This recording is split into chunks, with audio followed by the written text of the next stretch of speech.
메디케이드 트러스트에 대해 살펴보겠습니다. 메디케이드 혜택을 받고 싶은데 본인의 자산이 이 혜택을 받기에는 많아서 못 받을 것 같은 경우, 또는 혜택을 받고 나서 세상을 떠나면 내 재산을 자식들에게 상속하지 못하고 생전에 받은 혜택을 정부에게 다 반납해야 되는 그런 상황이 걱정되는 경우, 이 문제를 해결하는 데 활용할 수 있는 방안으로서 메디케이드 트러스트, 정확하게는 메디케이드 애셋 프로텍션 트러스트입니다. 살펴보시죠.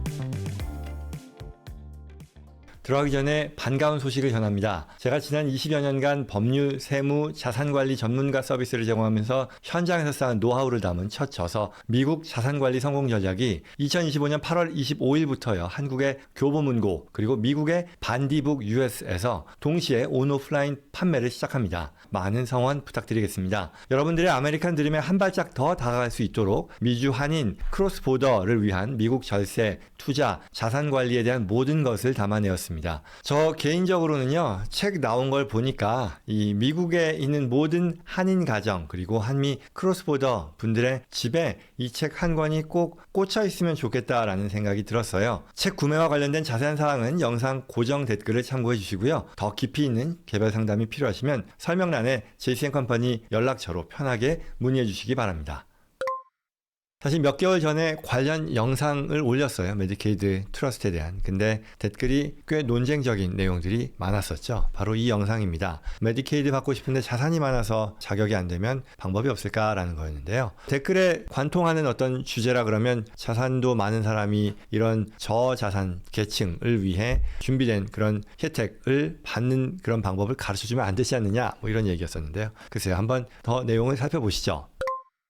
자, 메디케이드가 뭐냐? 메디케이드 트러스트를 얘기하기 전에 메디케이드가 뭔지부터 한번 보면요. 연방정부와 주정부가요, 공동으로 운영하는 의료 지원 제도입니다. 경제적인 여력이 충분하지 않은 이들에게 의료 서비스와 장기 요양 비용을 보조해주고요. 특히 너싱홈이다, 요양 서비스다, 프리스크립션 드럭에 대한 비용과 같은 고액의 지출을 감당하기 어려운 상황에서 큰 도움이 되는 그런 제도라고 할 수 있겠죠. 한편으로는 이건 물론 누구나 받을 수 있는 혜택이 아닙니다.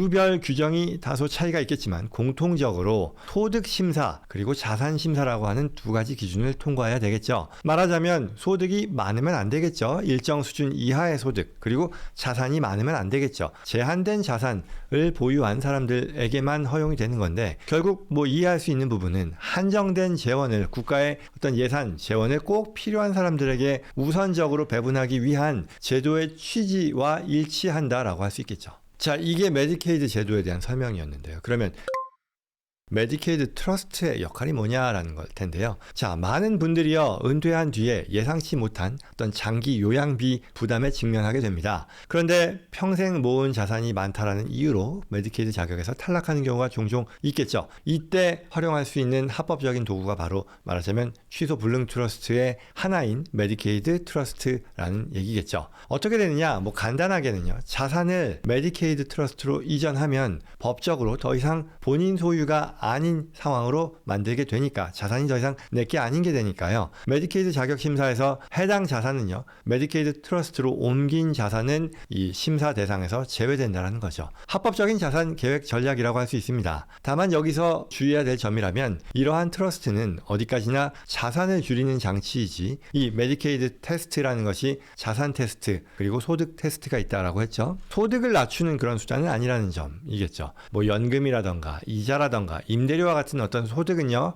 여전히 심사 대상에 포함되기 때문에 소득 요건을 충족하기 위해서는 사실 별도의 전략 또는 좀 복잡한데요, 다른 유형의 트러스트가 필요할 수도 있습니다.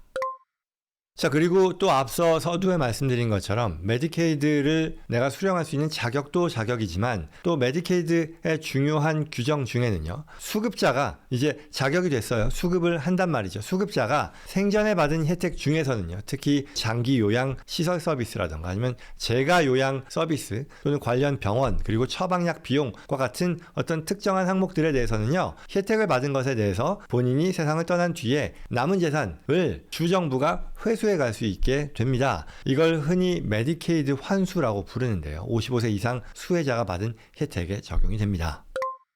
그런데요, 이 메디케이드 트러스트의 또 다른 장점일 텐데요. 적법하게 설계된 메디케이드 트러스트에 이전된 자산은 원칙적으로 더 이상 본인 명의가 아니기 때문에 환수 대상에서 제외되는 것이 일반적입니다. 물론 여기서 트러스트의 구조라던가 자산의 이전 시점이 부적절하다면 예외가 될 수 있으니까 뭐 이런 부분들 전문가의 어떤 도움을 받아야 될 이유가 되겠죠. 결국 메디케이드 트러스트라고 하는 것이 이 단순히 어떤 메디케이드에 있어서의 자격 요건을 통과하는 수단을 넘어서 사후 자산을 지키는 장치로까지 기능할 수 있는 것 아니냐. 그러니 이러한 효용을 충분히 누릴 수 있는 것 아니겠느냐라는 거죠. 결국 이건 여러분들이 평생 모은 소중한 자산이 미래 의료비로 인해 소진이 된다거나 아니면 사후에 정부에 의해 회수되는 것을 막는 어떤 중요한 역할을 한다고 할 수 있을 테니까요.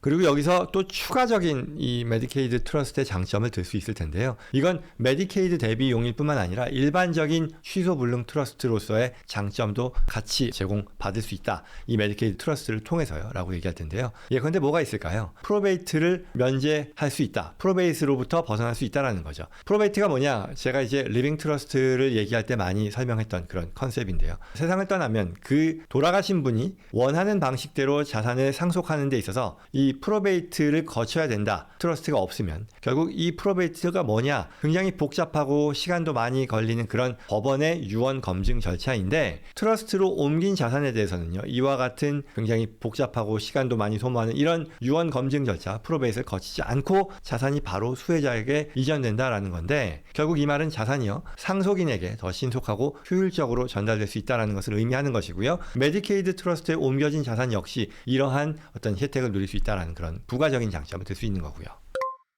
채권자 보호 같은 것도 생각할 수 있을 겁니다. 자녀가요, 채무 문제를 겪더라도 트러스트 안에 자산은요, 상대적으로 안전하게 보존된다는 거죠. 최종적인 베네피셔리가 자녀라 하더라도 트러스트에 있는 한 해당 자산에 대해서 자녀가 온전히 권한을 행사할 수 있는 게 아니기 때문에 마찬가지로 자녀의 채권자 역시도 이러한 트러스트 내 자산에 대해 권한을 행사하는 데 제약이 생기는 거니까 결과적으로는 채권자들로부터 재산을 보호할 수 있는 그런 에셋 프로텍션의 기능도 우리가 누릴 수 있게 된다라고 예상할 수 있겠죠.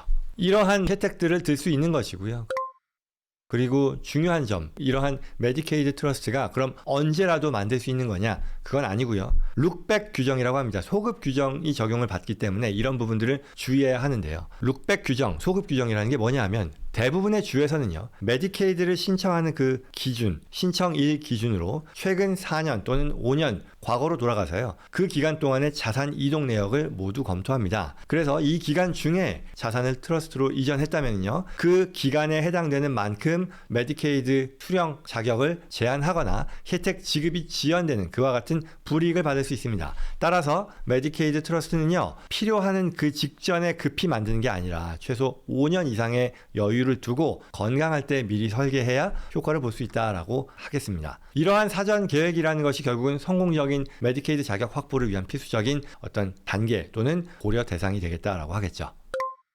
자, 이제 마지막으로요. 앞서 서두에 얘기했던 여러 가지 논쟁적인 그런 사안에 대한 얘기일 텐데요. 윤리적인 논란을 들 수 있을까요? 또는 이에 대한 제 의견도 있을 텐데요. 일각에서는요. 앞서 댓글도 그렇습니다만 이러한 전략을 두고요. 원래 저소득층을 위한 제도인데 이걸 가진 사람들, 가진 자산가들이 악용한다라는 비판을 한다라는 거죠. 근데 이거는 어떻게 봐야 될까요? 제도의 본질을 다소 오해한 것 아닌가라고 생각합니다. 왜? 첫째는요. 메디케이드 트러스트 하나만으로요. 고액의 자산가가 모든 메디케이드 자격을 요건을 통과한다는 것은 기본적으로 불가능합니다. 앞서 얘기한 소득 요건도 있고요. 또 생활자산 규정 이런 것들 다른 제한이 엄격하게 작동하기 때문인데요. 결국 이 말은 트러스트가요. 어떤 고액의 자산가들이 또는 있는 사람들이 이러한 혜택을 남용할 수 있게 해주는 어떤 불합리한 방안 이런 것으로 보기보다는 오히려 자격의 경계에 놓인 어떤 분들께서 불필요하게 혜택을 놓치지 않도록 해주는 그런 합법적인 도구라고 보는 것이 어떻게 훨씬 더 적절하다고 봐야겠죠.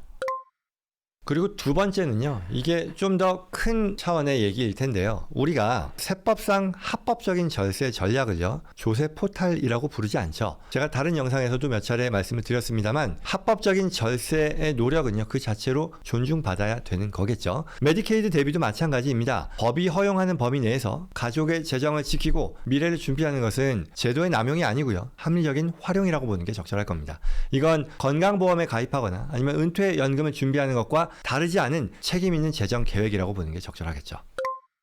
여기까지입니다. 노후의 어떤 불확실한 의료비 부담은 누구에게나 다가올 수 있는 현실입니다. 메디케이드 트러스트는요, 이러한 위험에 대비할 수 있는 합법적이고 합리적인 전략이고요. 다만 이제 주별 규정이라던가 개인 상황에 따라 결과가 크게 달라질 수 있으니까요. 이런 부분들 감안해서 미리미리 어떤 전문가들과 함께 상담하고 미리 대비하시는 게 필요하겠죠.